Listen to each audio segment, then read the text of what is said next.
Hi friends, welcome back to my channel hello SR kitchen. ఈరోజు మన recipe వచ్చేసి వంకాయ పెరుగు.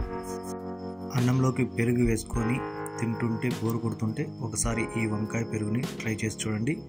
మంచి టేస్ట్గా ఉంటుంది. ఒక్కసారి తిన్నారంటే ప్రతిసారి ఇదే చేసుకొని తింటారు. ఇలా రెసిపీ ఎలా చేయాలో ఇంకా వీడియోలోకి వెళ్ళిపోదాం. ఇలా వంకాయ తీసుకొని ఇలా రౌండ్గా కట్ చేసి పెట్టుకోవాలి.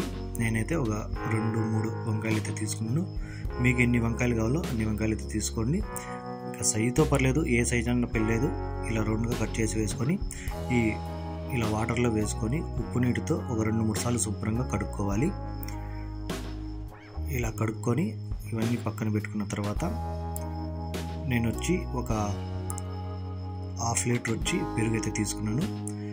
500 ml పెరుగు తీసుకొని కొద్దిగా వాటర్ వేసుకొని మొత్తం ఈ గడ్డలు లేకుండా బాగా కలుపుకోవాలి. మనకి వాటర్ ఎక్కువ వేయనవసరం లేదు, కొద్దిగా వేసుకుంటే సరిపోతుంది. తర్వాత రుచికి సరిపోయేంత సాల్ట్ వేసుకొని మొత్తం ఒకసారి బాగా కలుపుకోవాలి. ఇలా కలుపుకొని దీన్ని పక్కన పెట్టుకుందాం. తర్వాత ఒక ప్లేట్ తీసుకొని 1.5 స్పూన్ కారపొడి, ఒక టేస్ట్కి సరిపోయేంత 1/2 స్పూన్ సాల్ట్, ఒక 1/2 స్పూన్ అంత ధనియాల పొడి, కొద్దిగా పసుపు, అలాగే 1 స్పూన్ అంత గరం మసాలా, 1 స్పూను అల్లం వెల్లుల్లి పేస్టు, 1 స్పూను ఆయిల్, కొద్దిగా వాటర్ వేసుకొని మొత్తం బాగా కలుపుకోవాలి. మెత్తటి పేస్ట్ లాగా మొత్తం కలుపుకోవాలి. ఇలా కలుపుకున్న తర్వాత ఈ వంకాయల్ని మొత్తం బాగా ఇలా మసాలా బాగా పట్టేలాగా మొత్తం వేసుకొని ఒక్కొక్క పీస్ తీసుకొని ఇలా మనం మసాలా పట్టించుకొని పక్కన పెట్టుకుందాం. తర్వాత స్టవ్ ఆన్ చేసి ఒక పాన్ పెట్టుకొని అందులో ఒక 2 స్పూన్ల ఆయిల్ వేసుకుందాం. ఈ ఆయిల్ కొంచెం వేడైన తర్వాత మనం ఒక్కొక్క పీసు ఈ వంకాయలు అయితే వేసుకుందాం. మనకి ఈ పాన్లో ఎన్ని పడితే అన్ని వంకాయల పీసులు వేసుకొని ఫ్రై చేసుకోవాలి. కనీసం ఇవి 2 నిమిషాల పాటు ఇలా వేసి ఒక 2 నిమిషాలు బాగా ఫ్రై అయిన తర్వాత ఇంకో పక్కకి టర్న్ చేసుకోవాలి. ఇలా 2 పక్కల టర్న్ చేసుకోవాలి. 2 పక్కల బాగా మనకి ఇదైతే ఫ్రై అయిపోవాలి. కనీసం 7-8 నిమిషాలు వీటిని బాగా ఫ్రై చేసుకోవాలి. మీడియం ఫ్లేమ్లో పెట్టుకొని కలుపుకుంటూ ఫ్రై చేసుకుందాం. ఇలా తిప్పుకుంటూ 1 నిమిషానికి 2 నిమిషాలు ఇలా తిప్పుకుంటూ ఫ్రై చేసుకోవాలి. చూడండి, ఇలా మెత్తగా బాగా ఫ్రై అయిపోవాలి. ఇలా ఫ్రై అయిపోయినవన్నీ తీసి ఒక ప్లేట్లో పక్కన పెట్టుకుందాం.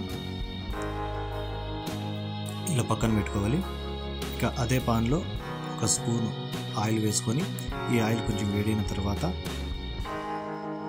తాలింపు దినుసులు అయితే వేసుకోవాలి. అంటే ఆవాలు, మినపప్పు, శనగపప్పు, జీలకర్ర వేసుకొని మొత్తం ఆయిల్ వేడిన తర్వాత వేసుకోవాలి.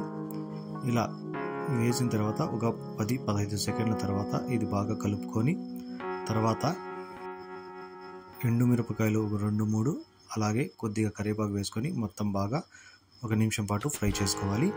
ఇలా 1 నిమిషం తర్వాత ఫ్రై అయిపోయిన తర్వాత స్టవ్ ఆఫ్ చేసి పక్కన తీసుకుందాం. పక్కన తీసుకొని మనం పక్కన పెట్టుకున్న పెరుగులో అవి వేసేసి మొత్తం ఒకసారి బాగా కలుపుకోవాలి.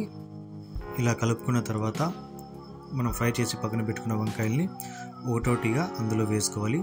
మొత్తం అందులో వేసుకునే తర్వాత కనీసం 30 నిమిషాలు వీటిని బాగా అందులో నాననివ్వాలి.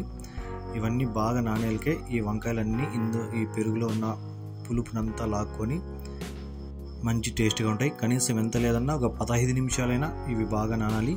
మనకి 2 గంటలు 3 గంటలు 2 గంటలు నానినా పర్లేదు, ఖచ్చితంగా ఎక్కువసేపే నానబెట్టాలి. అంతే, ఇంకా మనకైతే వంకాయ పెరుగు అయితే రెడీ అయిపోయింది. ఒకసారి ఇలా ట్రై చేయండి, ఎలా వచ్చిందో కామెంట్ చేయండి. Thank you.